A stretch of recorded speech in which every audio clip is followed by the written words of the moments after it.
Good evening or good morning, good afternoon, wherever you happen to be.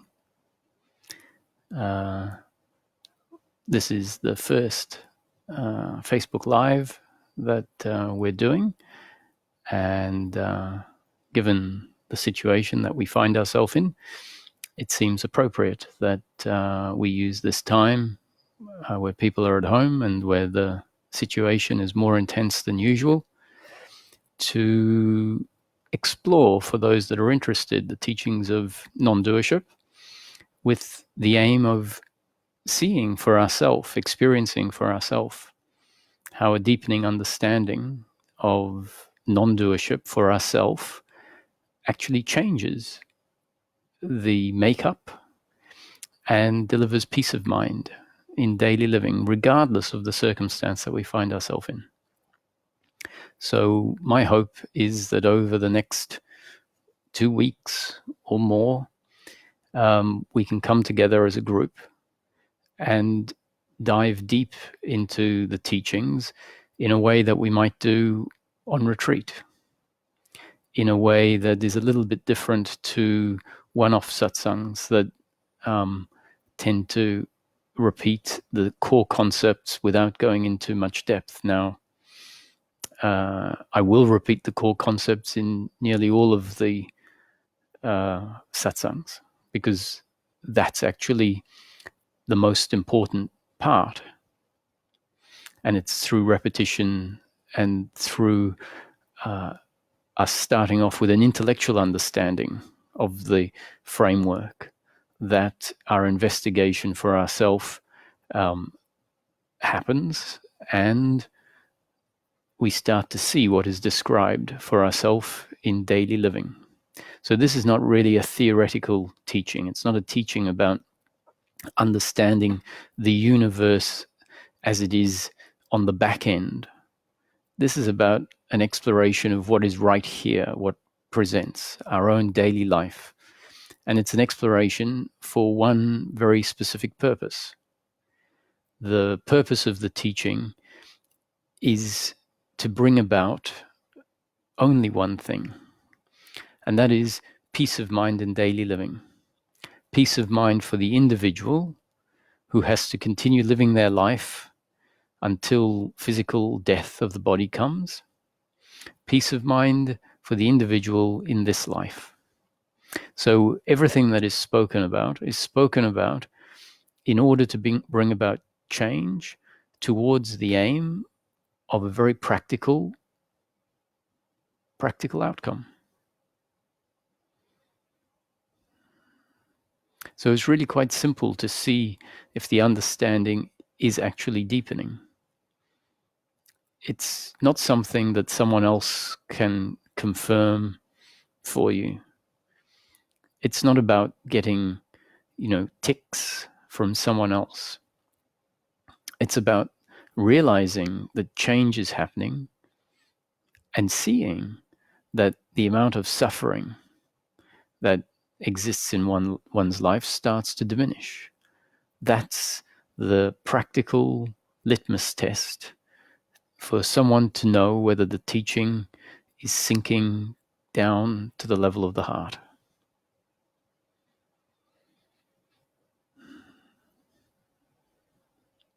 So on this note, listening to these talks is not going to help you become more financially independent. It's not going to help you become a better parent. It's not going to even improve you necessarily as a human being. The aim is not for people to become saints. There are plenty of other teachings in life that are specifically aimed at very different outcomes.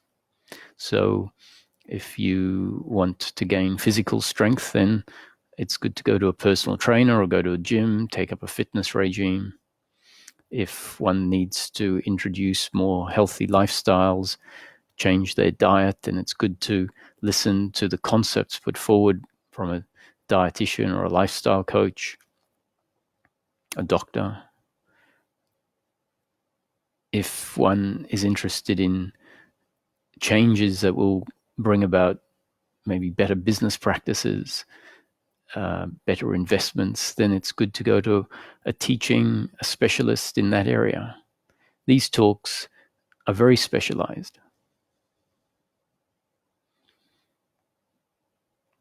Everything that is said with the specific purpose of happiness for the human being in this life.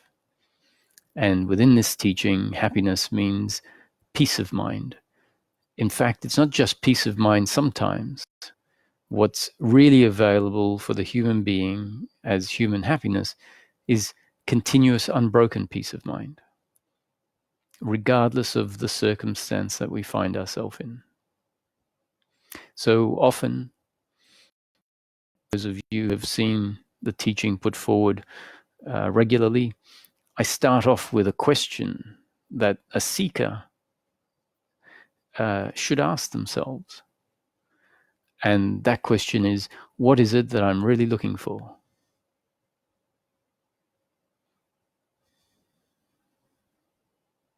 Because if we don't ask that question, for ourselves, then our seeking is liable to take us down all sorts of pathways. There are very many interesting topics that get discussed within the realm of spirituality.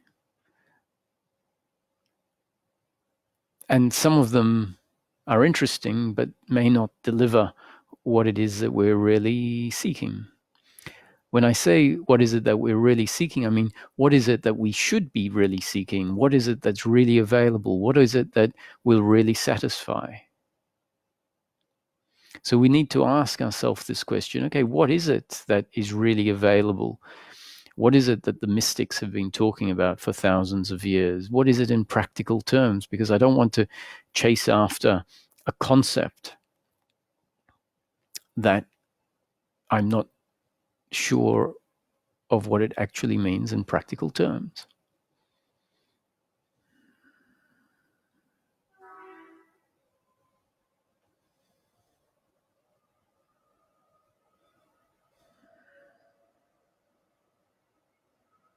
So I started off speaking at the beginning of this talk, and I mentioned that all of the concepts that will be put forward in the talks are specifically related to one particular topic, and that is peace of mind in daily living. Now, that's because that is actually what this teaching says we're really looking for.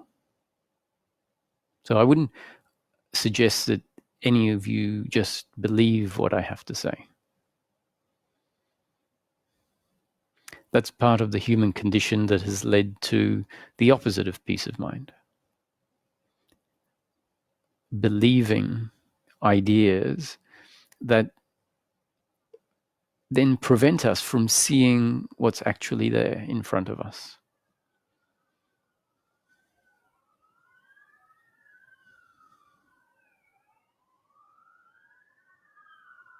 For the teaching to go deep and to make a real difference, what is required is an investigation for yourself so that dynamics can be seen more clearly.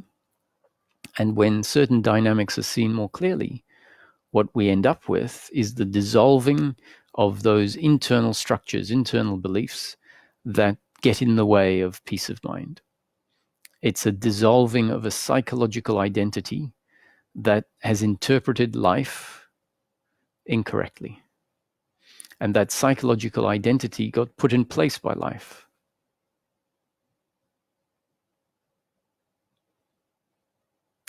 The psychological identity is part of who we are. It seems to be a default part of the human being that gets set in place based on how our experience is.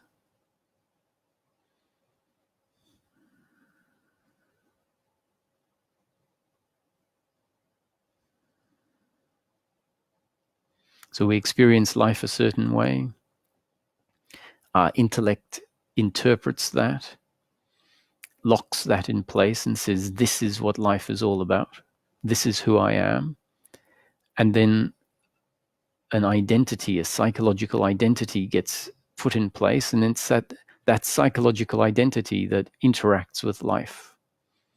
And because the identity believes itself to be quite limited, because the identity believes itself to be the entity that is controlling life, because the identity believes it to be something that requires things from outside in order to be complete, then it is that which interacts with life. And the good news is that that identity is what we could say not entirely true. It's not what we really are. It's a layer that has become part of the body-mind organism, and it is a layer that creates a large part of our daily life experience. And what it creates is an uncomfortableness with oneself, because that identity believes itself to be lacking things. The identity believes itself to be threatened by external circumstances.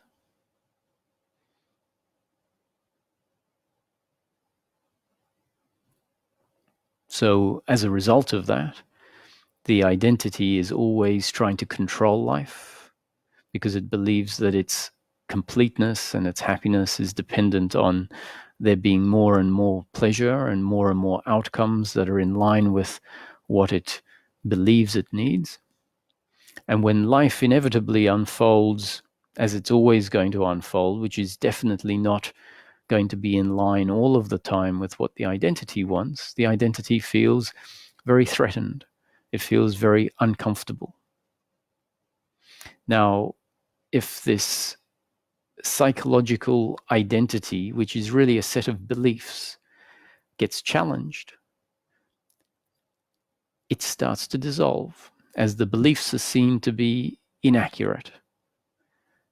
The beliefs get weaker and weaker, and what is revealed is an essence of the human being, an essence that has a very different nature to the psychological identity. The essence of the human being is not something that is created through thought. The psychological identity is thought-based.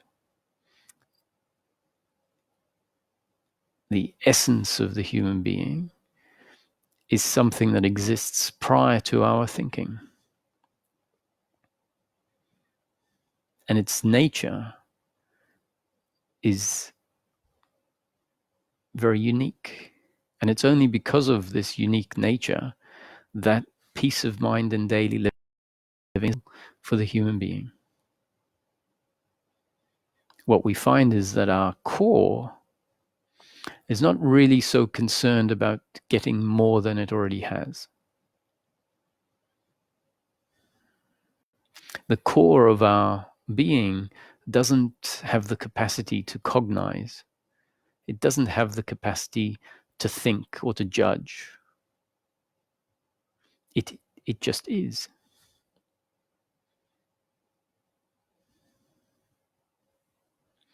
It is what it is.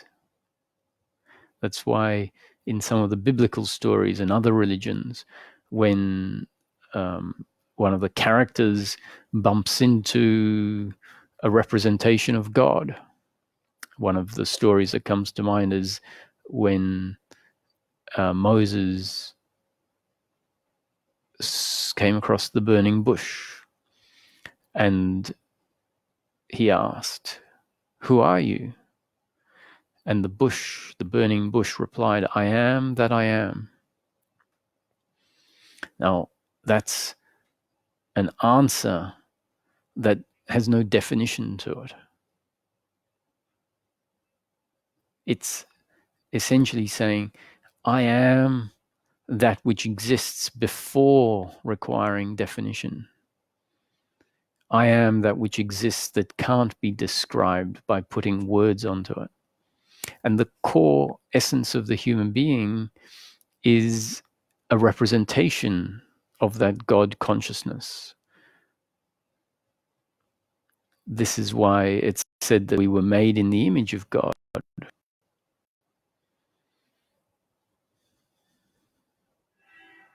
So the core of the human being is not at all in nature the same as our idea of ourselves, the idea of who we are that has been put in place day after day after day based on how the human being has grown.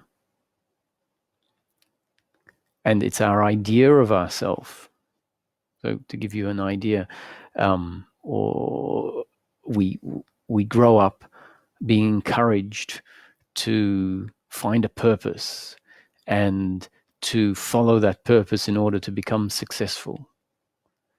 And we're told through everything around us that the more successful you are, the more you can have, and having more is good.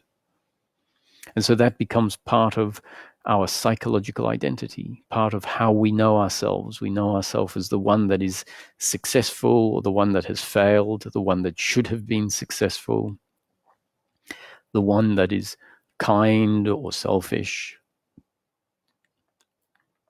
the one that does what they should do or does what they shouldn't do, the one that is lovable or not lovable, the one that wants to be loved, the one that is seeking approval, understanding from the people around them, the one that feels uncomfortable when it doesn't get what it wants. And all of that is based on a psychological set of beliefs that get put in place. And as those are seen to be there and seen to be thought-based and seen to be exactly the thing that interacts with life, the thing that explodes into an uncomfortableness with life,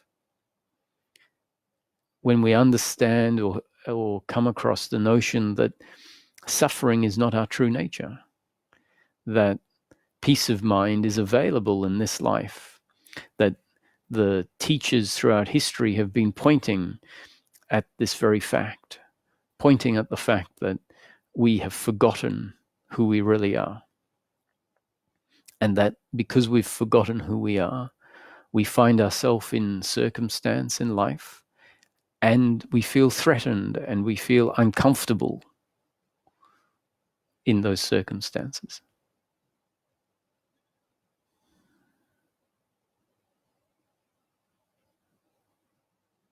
So as we start to understand that this uncomfortableness is a result of our false idea of who we are,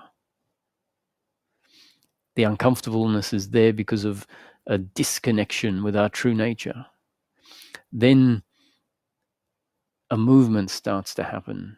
Awareness plus the intellect starts to see what is being described in the teachings. It starts to see the judgment towards oneself for outcomes that have happened because of actions that happened through me. So if an action happens through me and the outcome is not positive, we blame ourselves. And there is a sense of embarrassment and shame, a feeling of guilt. And at the base of that feeling of guilt and shame is the sense I'm not good enough, that I didn't perform well enough according to my standards, and I should have and could have performed better. The outcome is not what I wanted. It's not pleasurable to me or to someone that I care about or even to a stranger. And then there is a judgment that I'm not good enough. Or there's a judgment towards the other for something that the other did to us or to someone we care about or to a stranger. And if actions that happen through the other deliver an outcome that is painful, then we blame them. So as we start to see that it's this attitude that has been set in place, the attitude of personal doership and attachment to outcome, as we start to see that that is what actually creates our uncomfortableness in life, then that functioning starts to be challenged. So we've often heard it's the light of awareness that is all that is needed. If human beings lived long enough, everyone would become enlightened. On the simple basis that if we live long enough, the parts that are not true will eventually be seen. So under the light of awareness, that which is not true can't remain unseen. Eventually, the truth or the untruth will be seen. So if someone is under investigation, if the investigation is intense enough, then those parts that are false will be uncovered. And so too it is with us in our seeking, that if awareness lands on those aspects of ourself that are untrue, that don't hold water, then the error or the mistake will be seen. And that's what satsang is doing. Satsang is helping the light of awareness land on aspects that are most important for it to land on. The teachings are really just a pointer. They are a set of descriptions that describe life a particular way, and that description is there to help us see what we mightn't have seen before. Sometimes the teachings include descriptions of how we see things incorrectly. That too is a description that describes a dynamic. And once the concept, the description, is received by us intellectually, then it can be part of the seeing for ourselves of the dynamics in life. So let's go back to what the seeking is really all about. I put it into practical terms. The seeking is about happiness in daily living. And happiness in daily living is, in practical terms, not happiness through pleasure. So this word happiness, in the very ordinary context, as it's known within our normal vocabulary, usually means for people that they feel good because they have something pleasurable. And in the context of this teaching, happiness doesn't mean gaining some sort of pleasure. Happiness for the human being, as defined in this teaching, means happiness through peace of mind. And peace of mind is actually the ending of something, the falling away of something, the dissolving of something. So peace of mind is the end of suffering. What that means is that when suffering is present, we don't have peace of mind. Suffering is the opposite of peace of mind. It's a bit like if we use the notion of peace and war. You can't have peace when war is present. And when war dissolves, what is left is peace. So this is very important because the human being and the psychological identity that has been put in place have become habituated with seeking things that they don't have in the form of pleasure, in the form of gain. And if we don't become clear that the peace of mind that is available is not the gaining of anything, but rather the dissolving, the falling away of suffering. If we don't become clear on that, the principle of trying to go out and get more will kick in even in our spiritual seeking.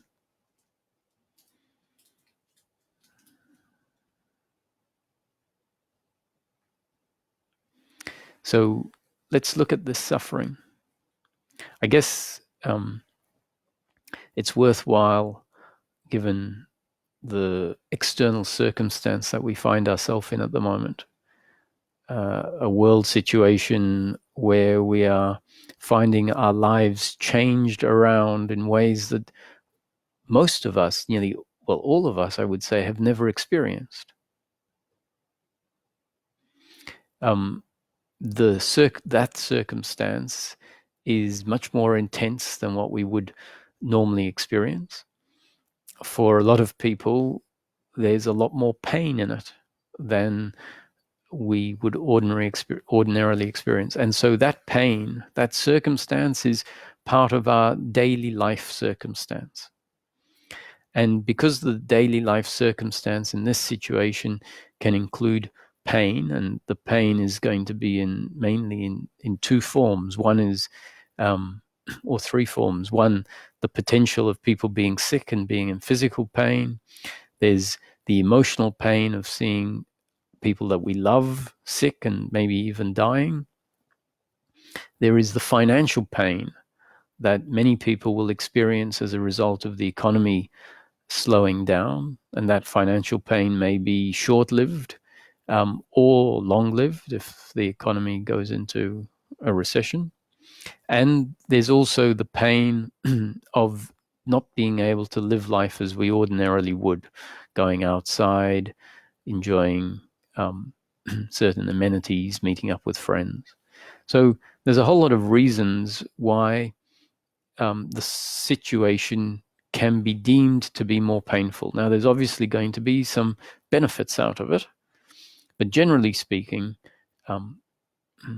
there's a situation that, compared to ordinary living, is painful.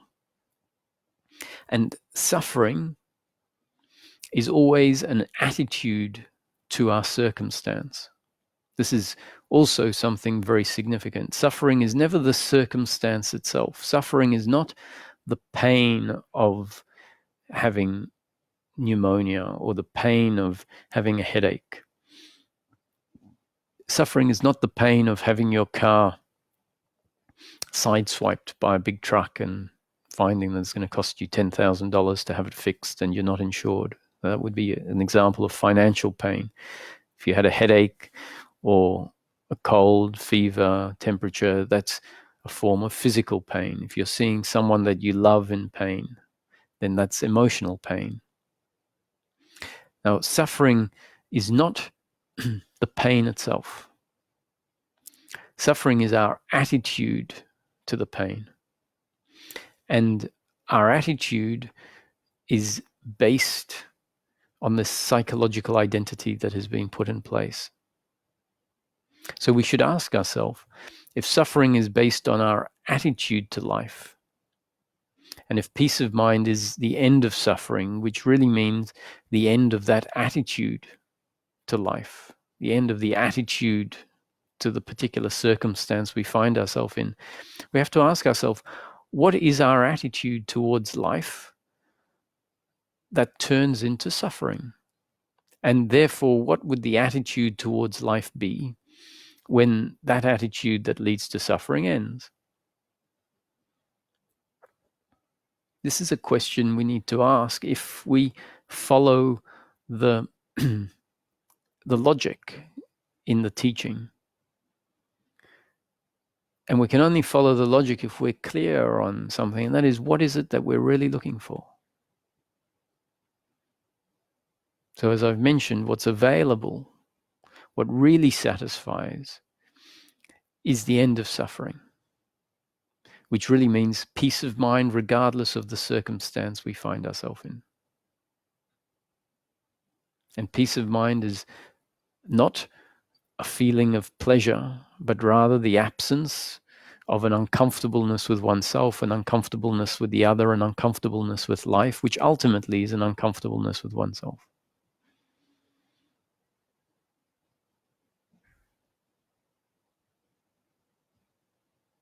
So if that's what is really available, we then need to ask ourselves, so what is the suffering? The suffering is not the circumstance. The circumstance is either pleasure or pain. If someone loses their job, that is part of circumstance. That means there is going to be financial pain.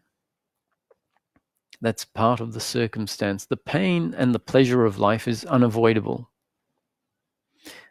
Life will be pleasurable if it is in line with our biological preferences, and life will be painful if the circumstance is not in line with our biological preference. If we're outside and our car breaks down and it's a hot day, then we can consider that circumstance to be pain in the moment. We didn't want the car to break down. We didn't want to have the financial expense of calling a tow truck and then having the car fixed at the mechanic. And we didn't want to have to stand in the sun for 2 hours while help came to us. So that circumstance, if it's not in line with our biological preferences, will be considered painful. The pain or the pleasure in life is unavoidable. The good news is that it's not the pleasure or pain in our life that makes our life feel so uncomfortable. We might think it is. We might find ourselves, if we investigate, we say, but actually I only feel uncomfortable when my car breaks down. But on closer investigation, we'll find that the uncomfortableness is based on your attitude to the circumstance. And so what is this attitude that leads to the uncomfortableness? It's described here as the attitude of personal doership,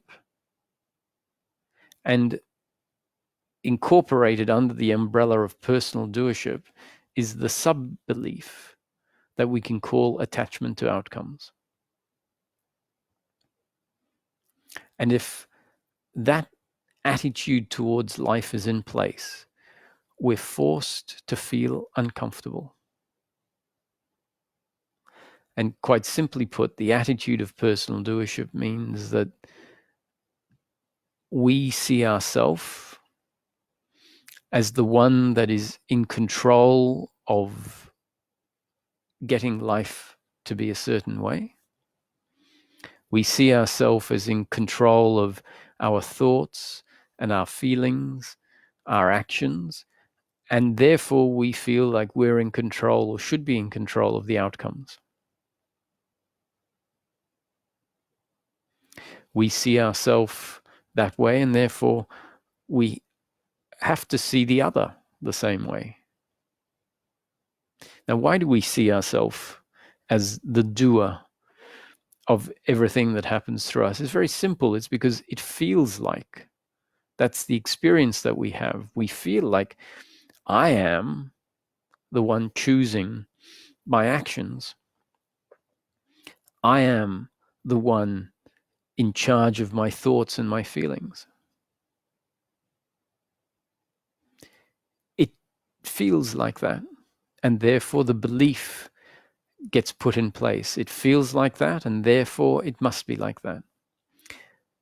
That's the root of the psychological identity that I was speaking about. That is essentially a mental construct, a belief-based construct that then interacts with life based on that assessment of life, based on that assessment of who I am. And the feeling that eventuates is based on an assessment of life that is ultimately inaccurate. And this is what we need to investigate. Is it true that I am the doer? Is it true that is the feeling representative of deeper investigation? Is the feeling representative of the actual dynamics at play? And I think it should be clear to everyone, if life doesn't bring about a motivation to look beyond the surface, then that interpretation of who we are will remain in place. And if that interpretation remains in place, it means that there is a false sense of self that is established, and that false sense of self is forced to feel uncomfortable, because that false sense of self has no consistency, no stability, no invulnerability. It is lacking the very essence that we are at our core. What it has at its core is a sense of lack. It says, I am the doer of my life, and I have to do my life in order for it to turn out a particular way in the future. I need it to turn out a particular way in the future because at the moment, things are not enough. And we've concluded that things are not enough because there's an uncomfortableness, a sense of lack, a sense of discontent. Now, that sense of discontent comes from the existence of the psychological identity. But because we don't realize that, there's an assumption that the sense of lack is there because I haven't quite got to where I need to be. And so that interesting combination forces the human to, one, maintain the belief that they are in control and that they need these things, and continue to move outwards in life in search of more favorable circumstance. And what that in effect does is keep us disconnected from the core of who we are, keeps us disconnected from this very special essence that is in any moment at peace. Our essence, our core, doesn't know how to imagine itself lacking anything. Our essence doesn't have the capacity to think and create a mental image of itself.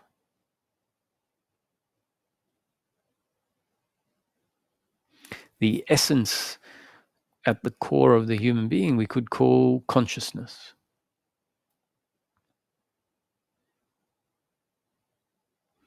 And it's functioning through all of us.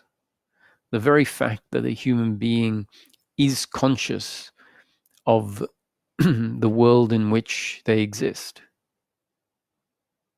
means that consciousness is functioning through that human being. So the peace of mind in daily living is everybody's birthright, because no one is missing that which is the very basis on which peace of mind arises. No one is missing it because it's what we are. But there's a very curious movement that's happened in life. It's a very interesting life.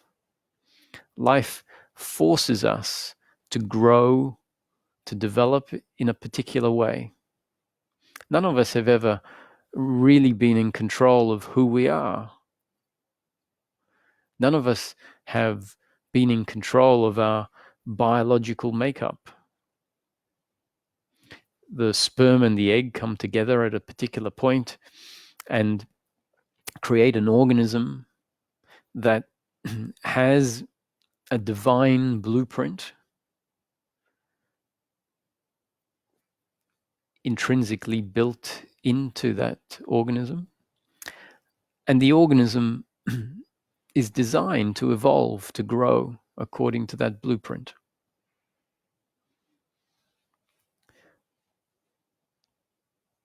Legs form and arms form, heart forms, the brain forms. we are grown by life.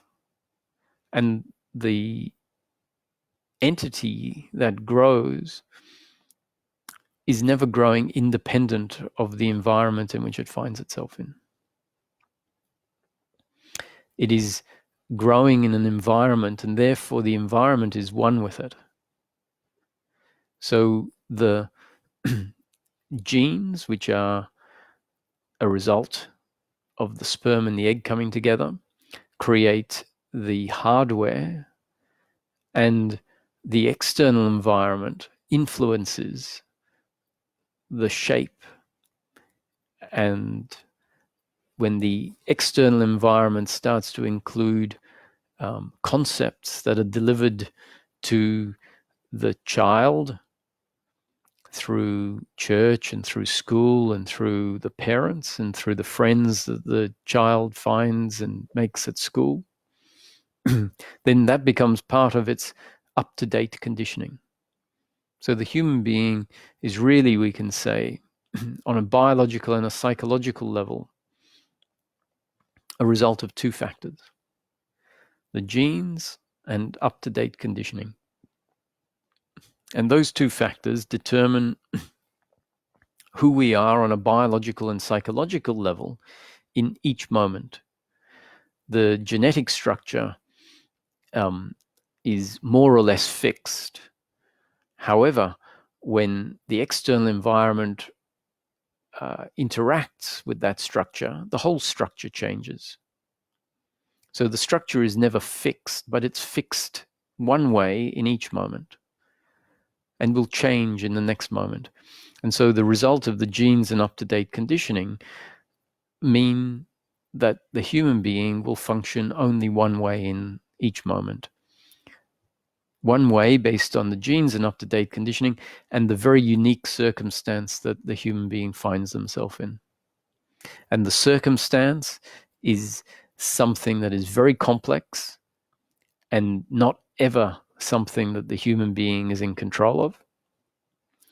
And the design and makeup of the human being, their genes and up-to-date conditioning, which really means how life has impacted the human being moment after moment after moment, what the human being has been bombarded with in terms of all of the shoulds and shouldn'ts, all of the social cultures, the religious cultures, the economic cultures of the society they grew up in.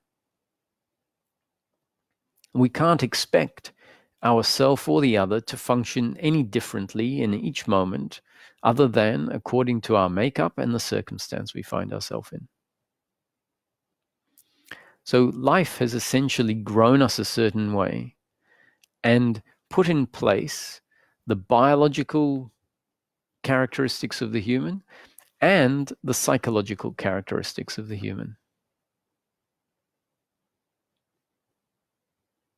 And so I said it's a curious thing that has happened. It seems like by default, life includes within the growth of the human being, the growth of the psychological aspect. And the psychological aspect of the person is this aspect that creates the attitude. And what is at the base of that psychological identity is the belief in personal doership and the belief in attachment to outcomes. And so life has forced humanity to suffer.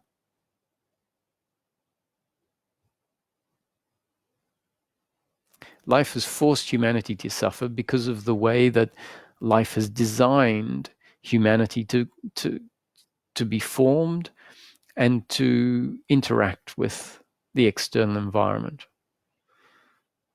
or rather has created humans to be a particular way in terms of the genetics that develop into an intellect and sense perception. And that creates a certain experience that forces us to conclude certain things about ourselves.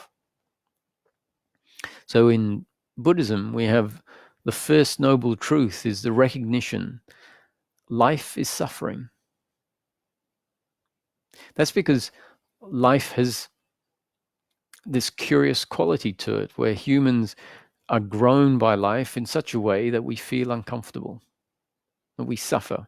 And in practical terms, the suffering is something that arises in the form of guilt and blame and pride and worry and expectation. So at the moment, the circumstance is creating a lot of worry and anxiety, one of the forms of suffering.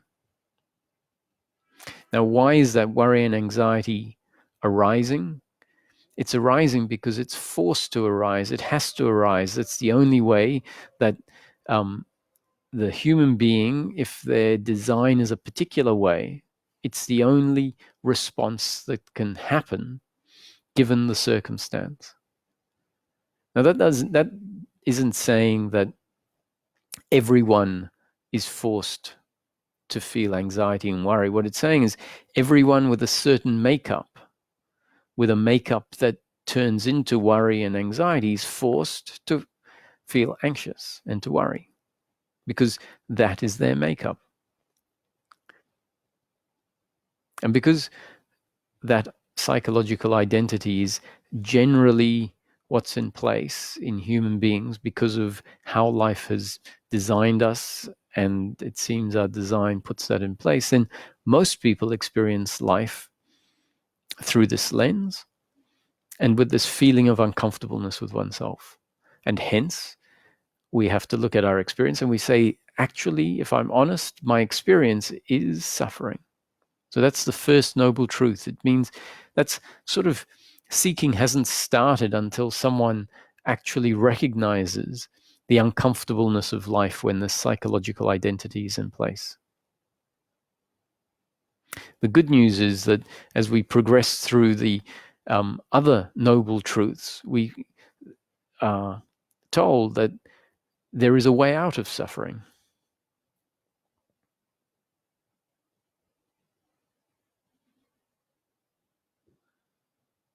So the news is not all bad, even though life has forced us to suffer because of the way it has designed us and the way that the new conditioning that comes into our system turns into and puts in place this psychological entity. There is a reversal of this that is available. There is a way out of suffering. But it's life that put the suffering in place, because life created our design and our up-to-date conditioning. And even though there's a way out of suffering, what we have to realize is that we aren't the ones that control the way out of suffering. It's life that put the suffering in place, and it's life that will undo it. And it undoes it in more or less the same way as it was put in place. It was put in place because life delivered new conditioning moment after moment after moment that became part of the up-to-date conditioning. And that conditioning put in place this belief in personal doership, this belief in attachment to outcome, the belief that I need outcomes in order to be complete. And spiritual teachings are there telling us, actually, your true nature, that which everyone already is not at all in line with that imagination that life has forced to develop. So the teachings themselves are part of life. For some people, life starts to deliver new conditioning, a new conditioning that has the capacity to change the existing up-to-date conditioning. Until we hear that suffering is not our true nature, that suffering is based on a misinterpretation of life, until we hear more about this, then it's unlikely that what got put in place will change. Because what got put in place is based on the surface experience of life. is a set of conclusions based on how life is experienced on the surface. Now, we can spend a whole lifetime only knowing life as it presents on the surface. And what presents on the surface confirms our internal beliefs about who we are, because our internal belief was put in place based on what life feels like on the surface. So spiritual teachings come along and they say, hey, there's a certain illusion in life. Life is not quite as it seems. And if that resonates with the person, then they become a seeker. They start to seek the truth. They become interested in seeking beyond the illusion, beyond the surface and what the surface is telling them about life. Now, as far as I'm concerned, this quest for something that is so radically different from our normal experience of life is very much available for, I can't see why, in theory, it's not available for everyone. And it simply requires a particular series of thoughts, contemplations, and insights that result from the contemplations.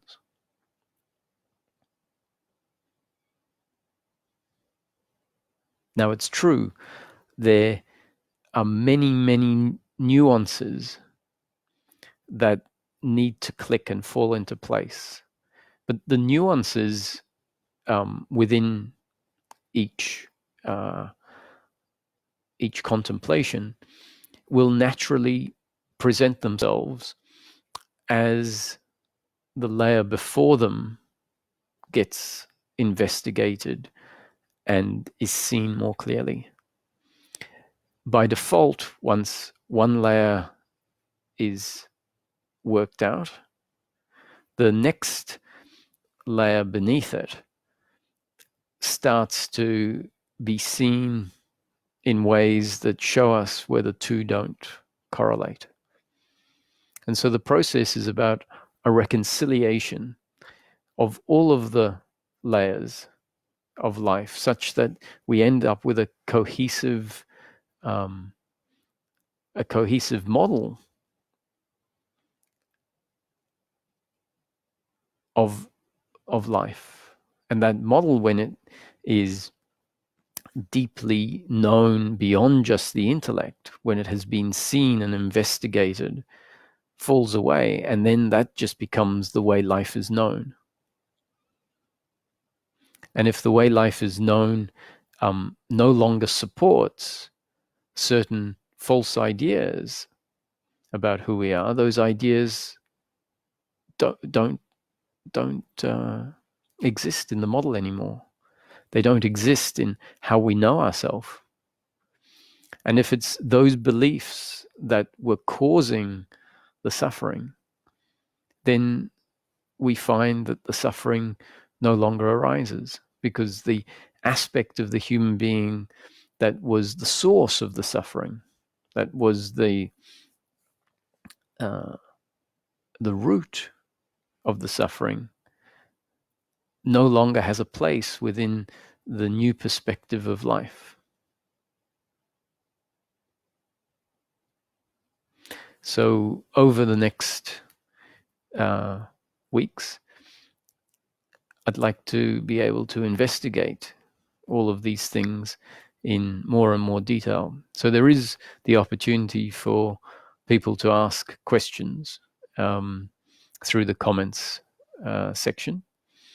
And if the flow of the satsang enables questions to be asked, then I can address some of those questions. are plenty of things that I'm very happy to keep on talking about without questions, and I'll do that until there are some questions that fit into the satsang. So I just thought I'd throw that out in case people do want to ask questions. There's a moderator here that will go through the questions and will put forward some of them to me for inclusion in what we're speaking about.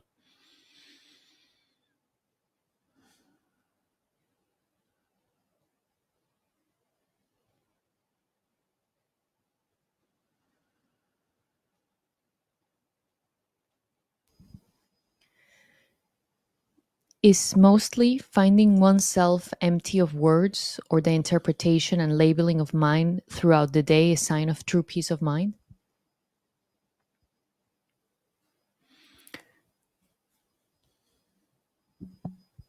So that's a question that was posed that asks, is finding oneself empty of words throughout the day a true sign of peace of mind?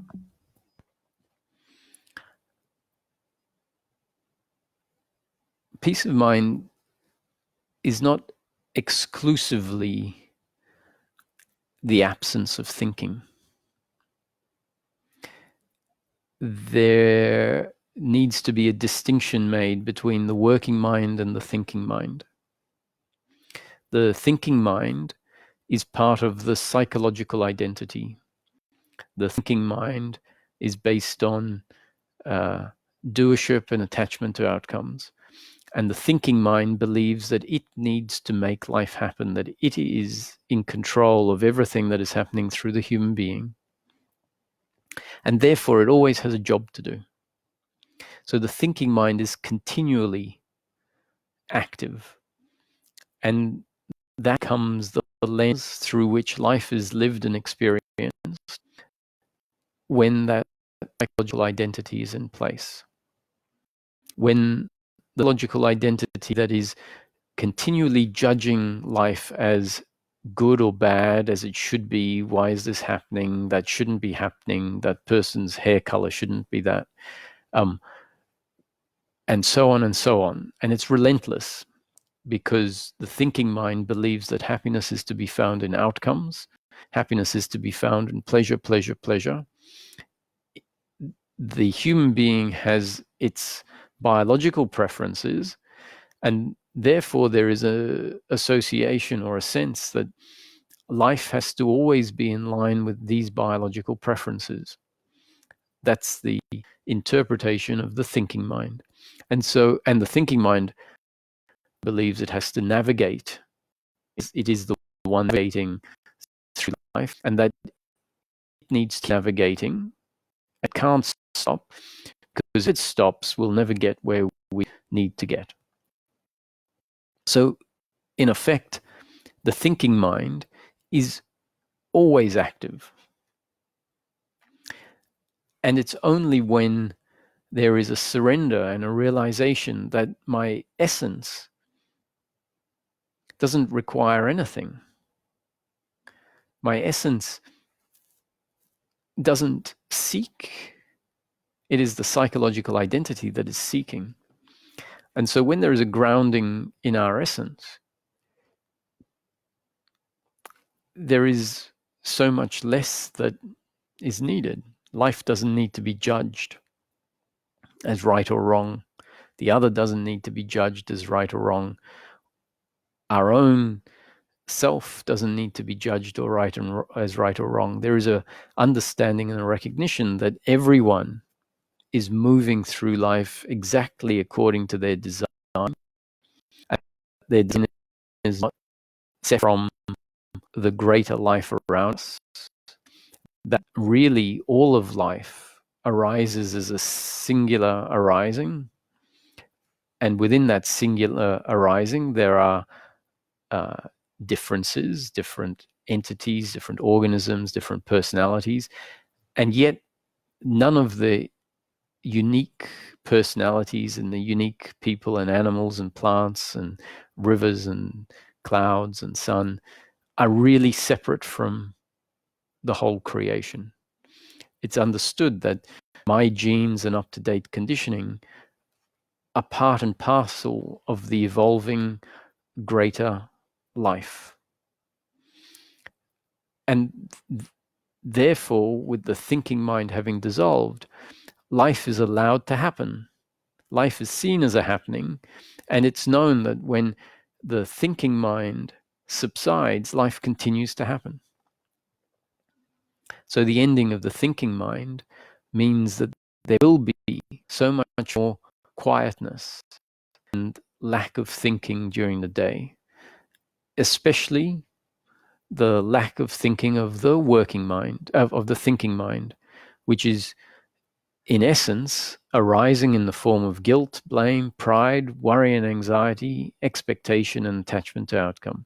So if we go into all of these subsets of suffering, we can see that expectation is the notion that I need life tomorrow to turn out a certain way in line with my expectation, and I have that expectation because I believe my happiness will be found in pleasure, and therefore I expect life to turn out pleasurably. Worry and anxiety is the idea that what will happen to me if life turns out a particular way tomorrow? What would happen to me if I don't have my income that I had yesterday? And because our expectation of ourselves is based on outcomes, when there is an imagination about how life will be that is painful, then a psychological fear arises, a psychological uncomfortableness arises. So the thinking mind is forced to think and feel uncomfortable. The dissolving of that means much more quietness. The thoughts about the past and the future are known to be irrelevant. Now, someone would say, well, it's not irrelevant that I've lost my income. How am I going to support my children?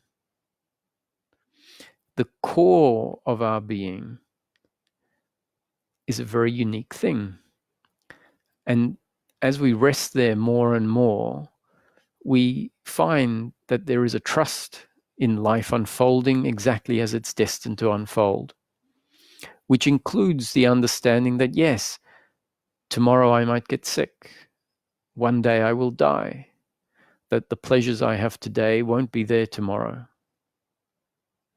But there is a deep understanding from our own experience, once a groundedness in the core of who we are has happened and a dissolving of that psychological mind, there is an understanding that even when those things happen, life will continue and it won't be at all what the thinking mind or like the thinking mind imagines. We find that from our own experience, even when things don't work out, there is a capacity to be with that in a way that allows a functional movement to happen, allows the body to work in a way that may do what is needed to deal with the situation. And we find that even if circumstance is unfortunate, there is a capacity to be at peace with that. And so as that becomes more and more of our experience, there is this trust that knows I don't need to think about the past that's happened and it doesn't define who I am now. And I don't need to think about the future because the future will come and that's when I will deal with it. There's an understanding that thinking about the future means an imagination that is actually not how it will really be. And that imagination creates fear and uncomfortableness. So yes, I would say that resting in our being means a quietude and a lack of thinking. And that is a sign that peace of mind is setting in, because the thinking mind, the psychological identity, is no longer active with all of the things that it used to think it needed to do. However, I started off saying that peace of mind doesn't mean, it isn't exclusively the absence of thinking, because we have to acknowledge that there is a form of thinking that doesn't at all disturb our peace of mind. So the working mind thinking, which is functional thinking, thinking that plans for the future because those plans make sense to happen now, but isn't worried about the future. The working mind will deal with problems or life situations, like writing a list of what needs to be bought at the supermarket, or what needs to be packed for your trip, or how much money needs to be saved up over the next year to deal with certain expenses. And all of those thoughts are functional and not from the psychological identity. They're not guilt, blame, pride, worry, or expectation. And so we can find ourselves at peace even when there is thinking present, as long as that thinking is not part of the psychological entity, but rather what I would call the working mind. So the aim of thinking stopping altogether can be a useful notion at first, because the working mind, if we allow the working mind to be there, it can interfere with the cutting off of the thinking mind. So it's sometimes very valid to hear about the notion of the end of thinking, because that can create a stillness that needs to be fostered in order to recognize the essence of who we are. And so at first, the recognition of the essence of who we are is most effectively achieved by the ending of both the thinking mind and the working mind, if only for short periods of time, because it's unrealistic to have the ending of the working mind indefinitely. Once the veracity of thinking has been cut off by the maybe false idea that liberation is the complete end of thinking, once that idea, even if it's somewhat misguided, has done its job, we then need to acknowledge that thinking is a necessary part of daily living. Functional thinking is a necessary part of daily living. And so liberation doesn't mean the end of thought in an absolute sense. It means the end of the psychological thought. Now, I can sense by the question asked that the questioner is resting in silence and being. So a lot of my answer wasn't necessarily in relation to where I think the questioner was, but rather elaborating on a very important part of the framework, being the difference between the thinking mind and the working mind, pointing out that at first it can be useful to transcend both the thinking mind and the working mind in order to come across the essence that we are, that exists prior to any thinking. And then at some point, we need to acknowledge that certain thinking doesn't at all disturb my peace of mind, doesn't at all bring in suffering into the equation. And that's when we can allow thinking, which is always going to be needed, to be there, and not have an expectation that liberation is the complete end of thinking. And yet, when there is nothing functional that needs to be done, and the psychological identity has dissolved, we find ourselves drifting back into a very quiet and thoughtless space and enjoying and find ourselves enjoying just being at one with the situation that doesn't require even any functional action from the human being.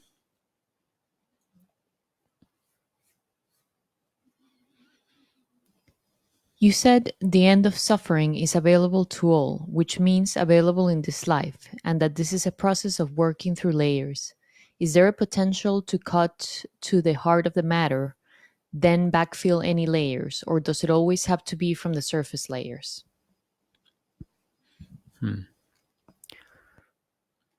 There are two forms of approaching the seeking within non-duality or Advaita. And that is the top-down approach and the bottom-up approach. The bottom-up approach looks at life on a practical daily living level and works through to the core of who we are from that aspect. The top-down approach doesn't so much look at the practical daily living, but points at what it is that we are in essence, points at our nature being awareness in which the whole experience of life arises. Now, whichever process or whichever path kicks in for someone, and often it needs to be a balance between the two. That's what's most effective, in my opinion, is to be able to come at this from both angles rather than just one angle. Whichever approach it is, there are many layers that need to be sorted out, need to be cleared out. They're layers of misunderstanding. And what is sometimes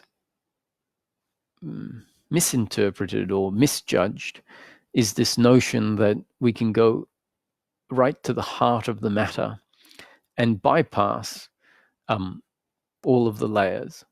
So non-duality Advaita is referred to as the direct path.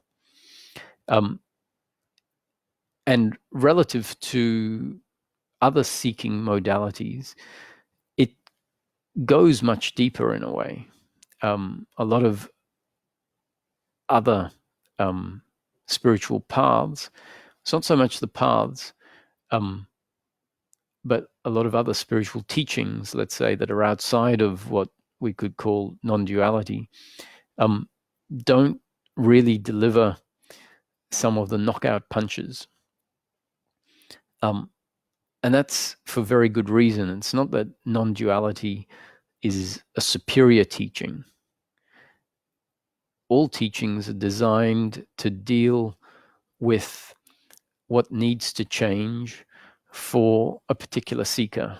And there are some seekers that have such a strong psychological identity that going to the heart of the matter is not an effective process. Now, if we go into non-duality, that is referred to as the direct path, that doesn't mean that there aren't layers. It's just that a lot of the layers have been dealt with other teachings. So the seeker that finds themselves in non-duality is essentially of a specific design, which means that they are ripe for a teaching that penetrates to the heart of the matter. They're not going to get scared away by certain style of teaching, whereas another seeker might. So in a way, there are less layers in a seeker that finds themselves interested in non-duality, or if not less layers, less intensity, or if not less intensity, just a ripeness in some form that will allow the teachings to hopefully do their job and crack the false belief open. Now, because a direct teaching can aim at an underpinning and aims to break that, it can seem like the change happens in an instant, and that there isn't the need to work on many layers. And in fact, there are points in the process, there are stops in the process that include a sense that something has happened, even an experiential shift, you could say. And then the seeker would report, my life changed. Nothing was the same again. And once again, on a surface investigation, it seems like everything was dealt with there and then. I think that that is a misinterpretation of what's actually happening. There are actually, in my experience, many of those stops along the way, some more extreme and stronger than others.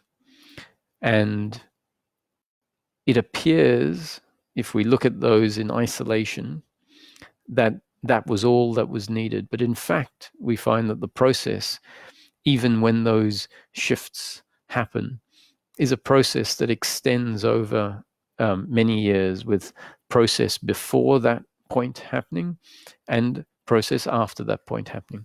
So in the case of Eckhart Tolle, I'll use him because he's got a story that a lot of people are familiar with.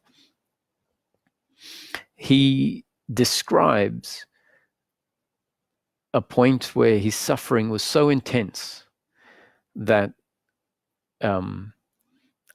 he felt like it was the end of the line for him. And at the depths of his suffering one night, a thought arose and said, I can't live with myself any longer. And something, his intellect plus awareness, inquired into this thought, like, what is it who is it that I can't live with? Are there two?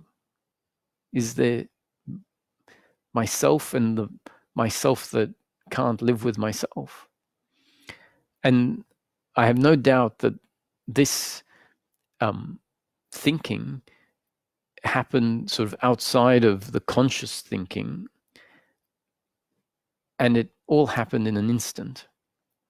It wasn't really an instant. There still was time, but according to the story, that inquiry, are there two of me, then created a shutting down, let's say, of thought. And the report was that he then woke up the next morning and life was seen completely differently. The dew on the leaves was sparkling like it had never sparkled before. And it seems like in that moment, grace, coming together of a whole lot of components, including the deep, deep suffering and including this thought that arose and a questioning of that thought and a collapse as a result of all of that happening, created a very significant shift.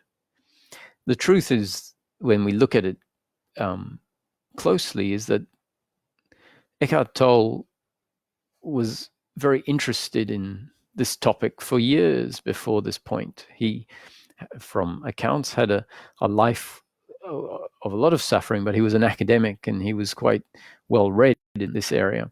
So all of that was part of the new conditioning that life had brought in place for years before this event. So this event didn't happen independent of everything that came before.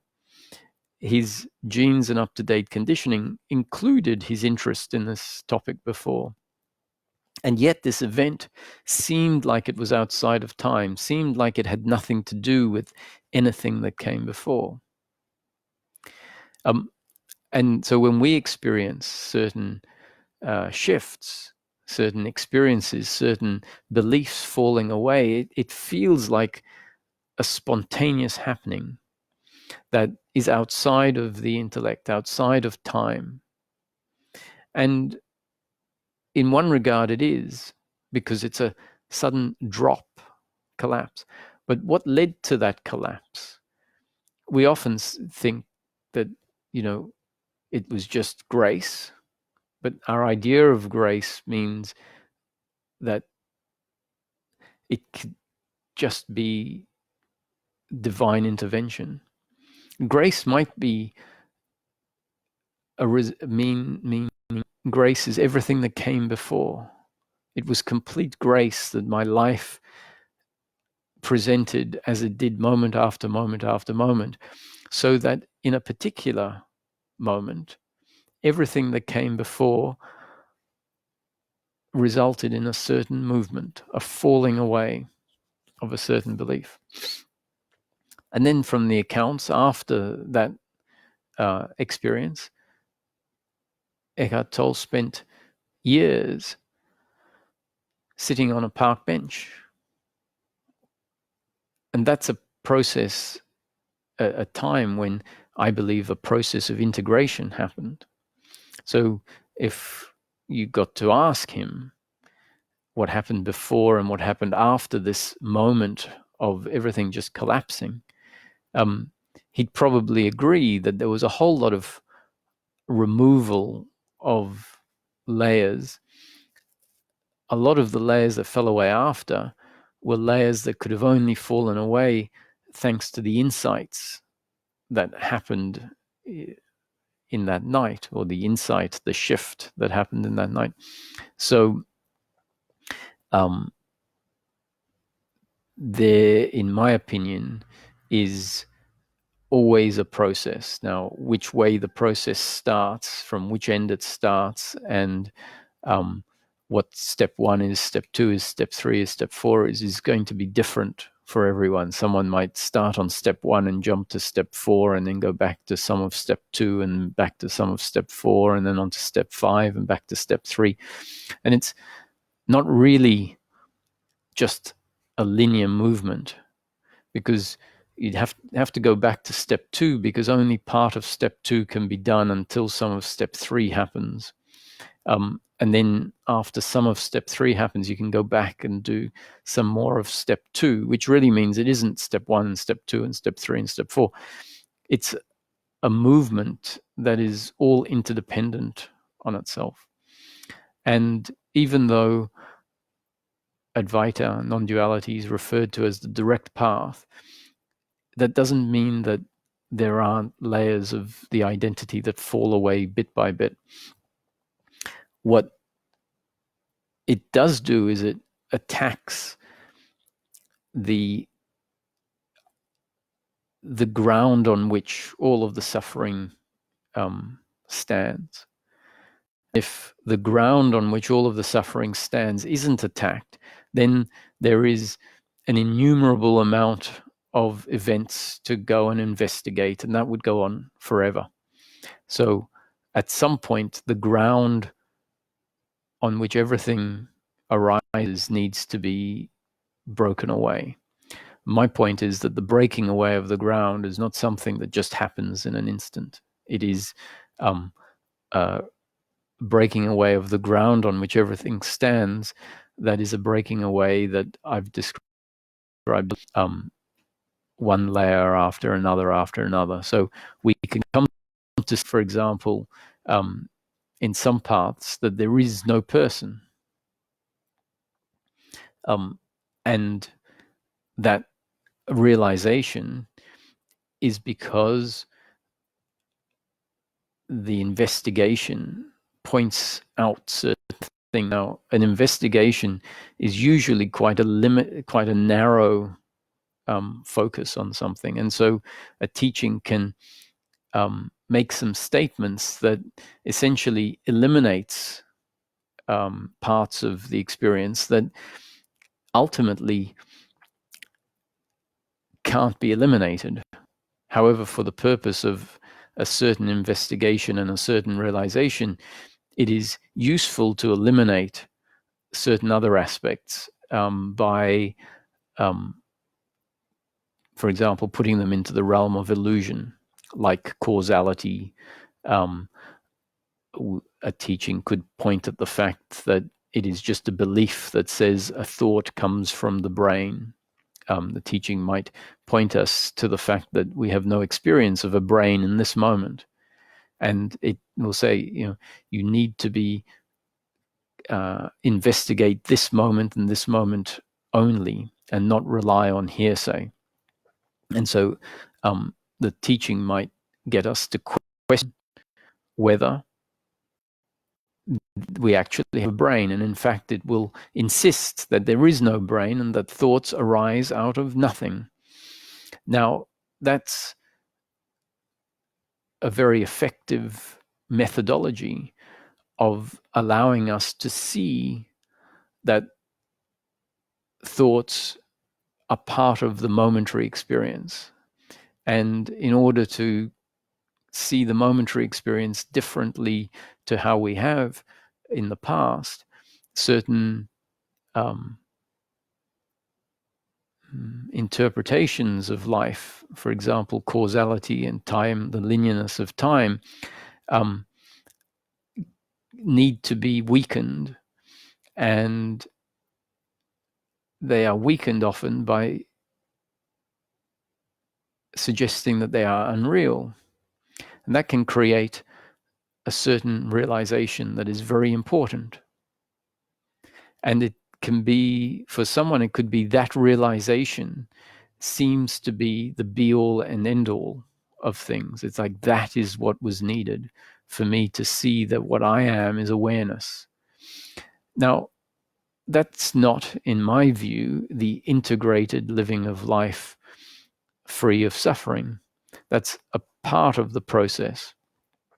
Now, when certain insights happen, they seem like they've cut through everything.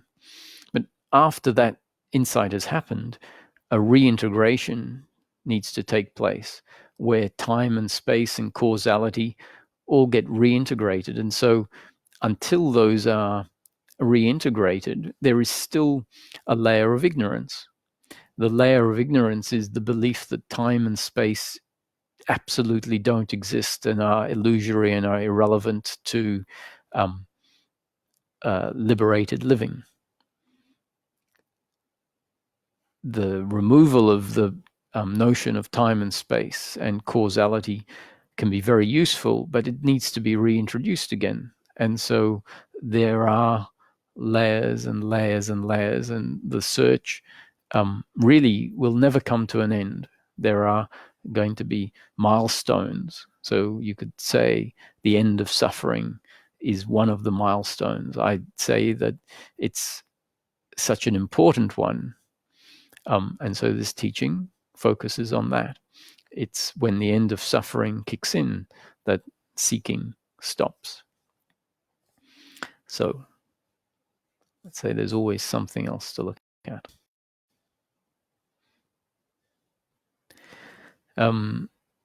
Well, this was the first of the online satsangs.